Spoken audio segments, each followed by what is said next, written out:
राधे राधे दोस्तों। मेरा नाम प्रियंका है और मैं एक आईटी कंपनी में जॉब करती हूँ। मैं एक बहुत ही सुंदर सी लड़की हूँ। मेरी उम्र 25 साल की है। मैं अभी तक सिंगल ही हूँ, पर कुछ दिनों से मैं नोटिस कर रही हूँ कि मेरी कंपनी में काम करने वाला रोहन नाम का लड़का मुझे ताड़ता है और शायद वो मुझे भी पसंद करने लगा है। हम दोनों साथ में ही काम करते थे और काफ़ी वक्त एक दूसरे के साथ बिताए थे। मुझे भी रोहन पसंद आने लगा था। वो बहुत ही हंसमुखिया लड़का था और हमेशा मजाक किया करता था। मुझे उसका साथ अच्छा लगता था। कभी कभी हम दोनों बाहर रेस्टोरेंट में भी खाने चले जाते थे। 1 साल तक साथ काम करने के बाद रोहन ने मुझे शादी के लिए प्रपोज किया और कहा, प्रियंका, मैं तुम्हें चाहने लगा हूँ। तुम बहुत ही खूबसूरत और हसीन हो। मेरी ज़िंदगी में आकर मेरी ज़िंदगी को संवार दो। क्या तुम मुझसे शादी करोगी? मैंने खुशी खुशी उससे शादी करने के लिए हाँ कर दी और वह रिश्ता लेकर मेरे घर पर आ गया। मेरे पूरे घर वालों को भी रोहन पसंद आ गया था। वो बिल्कुल वैसा ही लड़का था जैसे मेरे मम्मी पापा मेरे लिए चाहते थे। रोहन के घर वाले को भी मैं पसंद आ गई थी। हम दोनों के परिवारों की रजामंदी से हमारी शादी तो तय हो चुकी थी। शादी का मुहूर्त 20 दिन बाद का निकला था।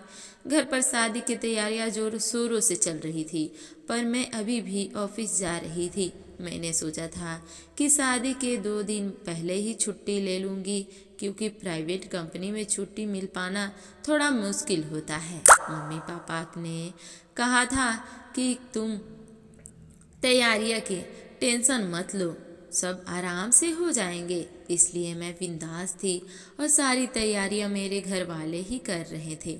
मेरे भैया तो बात बात पर मेरा मजाक भी उड़ा रहे थे, पर मैं अंदर ही अंदर खुश थी कि अब मेरी शादी में एक नया मोड़ आने वाला है और मेरी अकेलेपन भरी जिंदगी में अब मुझे प्यार मिलने वाला था। और जिस चीज़ की ज़रूरत हर इंसान को होती है, वो चीज़ भी मुझे मिलने वाली थी। अब मैं रोहन के ख्यालों में ही खोई रहती थी। रोज रात को फ़ोन करके रोहन मेरे साथ सुहागरात की बातें करता था और मैं उस ख्यालों में डूब जाती थी। मेरे ऑफिस के लोग भी हम दोनों को लेकर मजाक किया करते थे। सब कुछ सही चल रहा था, लेकिन मेरी ज़िंदगी में एक नया तूफान आने के इंतज़ार कर रहा था, जिससे मैं बिल्कुल भी अनजान थी। एक तरह जहाँ मैं रोहन और मेरी नई ज़िंदगी के नए सपने देखने लगी थी, वही दूसरी तरफ मेरी ज़िंदगी में भूचाल आने को तैयार था और मुझे पता नहीं था कि वह मुझे इस तरीके से मसल कर रख देगा। एक दिन रोहन ऑफिस नहीं आया था क्योंकि उसकी तबीयत खराब थी। इसी वजह से मुझे ऑफिस में ज़्यादा काम करना पड़ा था। काम खत्म होते होते रात के 10 बज चुके थे। मुझे घर जाने के लिए काफ़ी लेट भी हो गया था। मैंने तुरंत अपना पर्स लिया और बाहर जाने लगी। फिर मैं सड़क पर ऑटो का इंतज़ार करने और बारिश शुरू हो गई। खड़े होने के लिए कोई जगह नहीं थी, इसलिए मैं बारिश में ही भीग रही थी। इतनी रात को जाने के कारण मुझे कोई ऑटो भी नहीं मिल पा रहा था। मैं बहुत देर तक ऑटो का इंतज़ार कर रही थी। मैं अब खड़ी खड़ी परेशान होने लगी थी। मैं बुरी तरह से भीग चुकी थी कि तभी मेरे सामने एक बड़ी सी कार आकर खड़ी हो गई। कार की खिड़कियों से एक नौजवान ने कहा, गाड़ी के अंदर आ जाओ, बारिश में खड़ी रहोगी तो बीमार पड़ जाओगी। मैंने उसे देखा तो मैंने उसे पहचान लिया। यह मेरे ऑफिस का नहीं था, बल्कि मेरे सामने वाले ऑफिस में काम करने वाला। कई बार लिफ्ट में आते जाते मैंने उसे देखा था। जब भी लिफ्ट में मैं उसके साथ अकेली होती थी तो वो मेरी तरफ चुपके से देखता रहता था।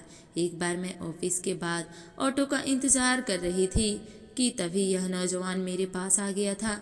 उसने उस दिन से मुझे लिफ्ट ऑफ़र की थी, पर तभी उधर से रोहन अपनी बाइक लेकर आ गया था और मैं उसके साथ चली गई थी। वो काफ़ी देर तक हम दोनों का पीछा कर रहा था, पर आज तो रोहन भी नहीं है और यह लड़का मुझे फिर से लिफ्ट ऑफर कर रहा था। मैंने सोचा कि किसी अनजान से लिफ्ट लेना सही नहीं रहेगा। यह सोचकर मैंने उसे मना कर दिया और कहा थैंक यू, पर मैं ऑटो का इंतज़ार कर रही हूँ। इतने में वह नौजवान भागता हुआ बाहर निकल आया और कहने लगा रात के 11 बज चुके हैं। इतनी रात को तुम्हें कहीं ऑटो नहीं मिलेगी, मौसम भी बहुत ख़राब है और इतनी रात को किसी लड़की का ऐसे अकेले खड़ा रहना अभी सेफ नहीं है। तुम प्लीज़ मेरे साथ चलो।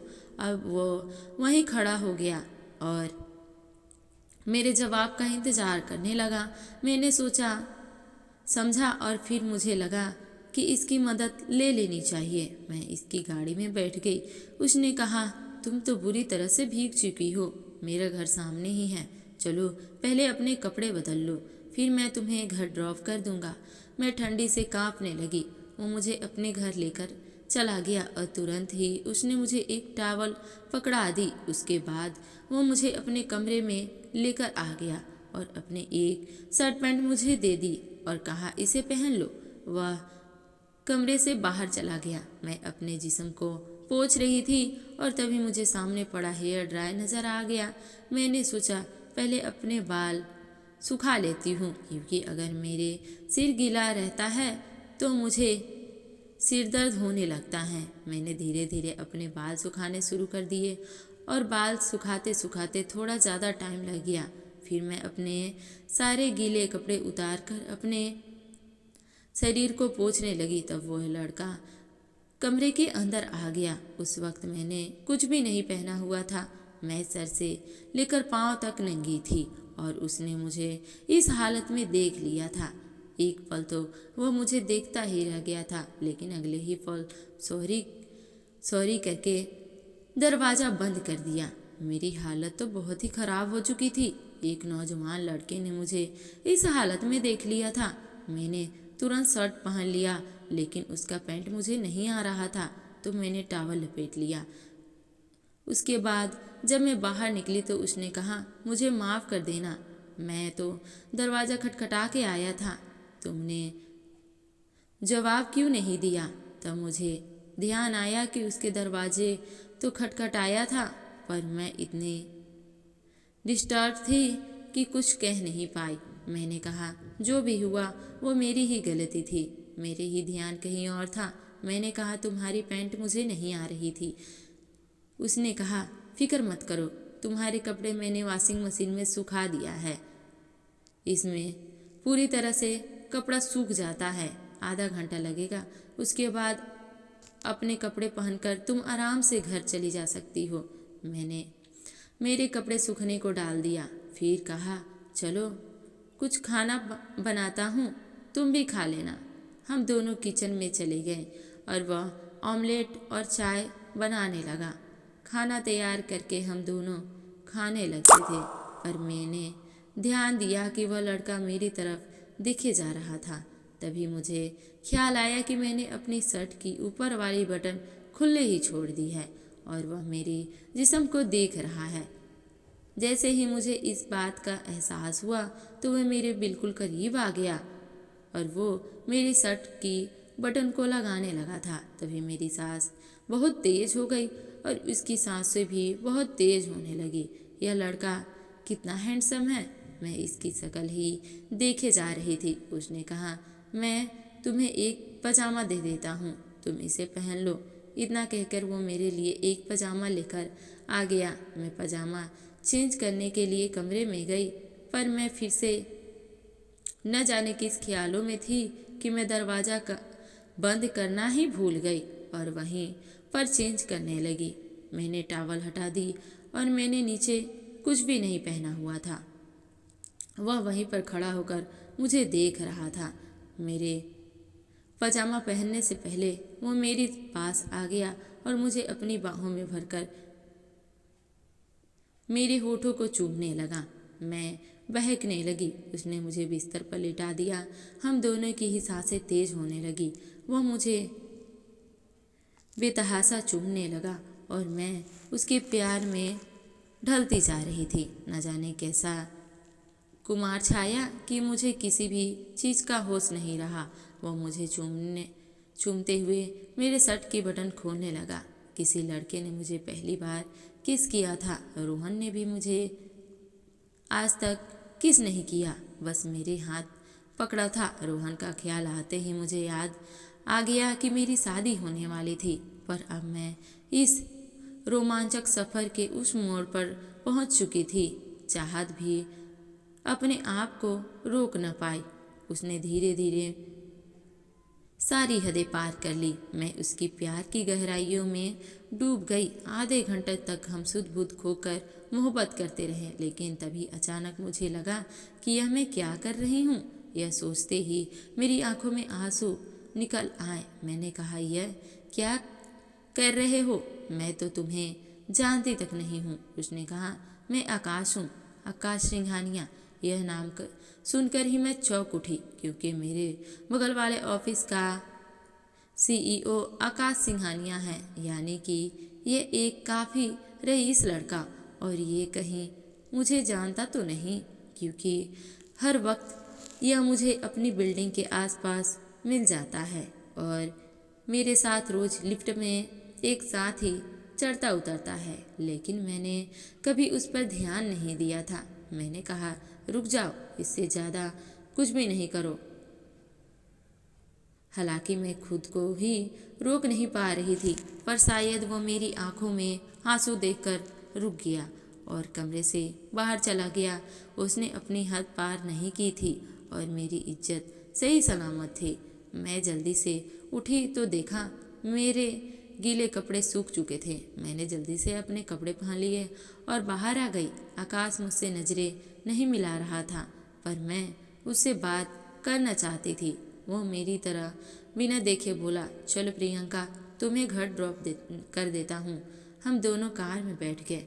मैं चाहती थी कि आकाश मुझसे बात करे, जो कुछ भी हमारे बीच में हो चुका है उसके बारे में कुछ तो कहे, पर वह तो मुझसे नजरें तक नहीं मिला रहा था। मेरे घर के पास आकर वह रुक गया और बोला, चाहो तो छाता ले जा सकती हो। मैं उसकी तरफ देखने लगी तो उसने अपना पर्स निकाला और अपना कार्ड मुझे दे दिया। मैं कार्ड को हाथ में लिए कुछ बोलने का इंतज़ार करने लगी, पर वो खामोश रहा। अचानक न जाने मुझे क्या हुआ, मैं उसके करीब चली गई और उसके होठों पर किस किया। वह मेरी तरफ प्यार भरी नज़रों से देखता रहा। मैं कार से उतरकर अपने घर आ गई। अपने बेडरूम में जाकर आधे घंटे तो मैं यही सोची कि आज क्या हो गया। तभी उसका कार्ड मैंने देखा तो मैंने उसका फ़ोन नंबर था। सोचा कि मैंने उसके नंबर को डायल किया। आकाश ने फ़ोन उठाया तो मैंने कहा, मैं प्रियंका बोल रही हूँ। आज जो कुछ भी हुआ, उसने मेरी बात को बीच में ही काटते हुए कहा, मैं उसी के बारे में सोच रहा हूँ।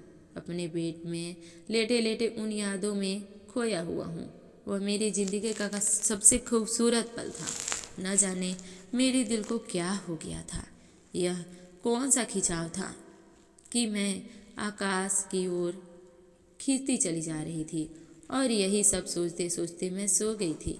अगले दिन जब मैं सुबह उठी तो मोबाइल लेकर आकाश को गुड मॉर्निंग का मैसेज भेजा। आज शनिवार था और हमारी छुट्टी थी। इसका मतलब मैं आज आकाश को नहीं देख पाऊंगी। तुरंत उसका रिप्लाई आया, आज क्या कर रही हो? मुझे आज शादी की शॉपिंग के लिए जाना था, पर मैंने उसे लिखा कि मैं आज फ्री हूँ।